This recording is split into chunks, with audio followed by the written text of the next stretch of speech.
kad lig vakaro ganydama juos suverptų ir audeklą išaustų. Išginė Mildutį laukan ir vaikščiojo verkdama.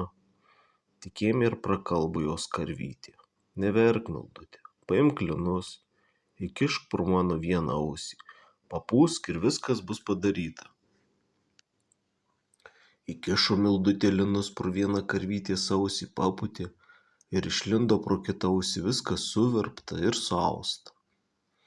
Vakare parginė Mildutė galvijus namo ir parnešė visą rietimą gražios ir plonos drobės.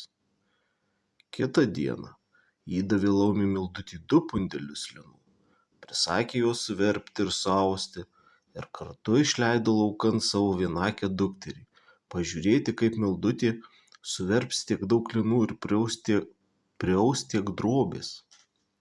Paganius truputį Mildutė sako laumės dukteriai: duok, aš tau paieškosiu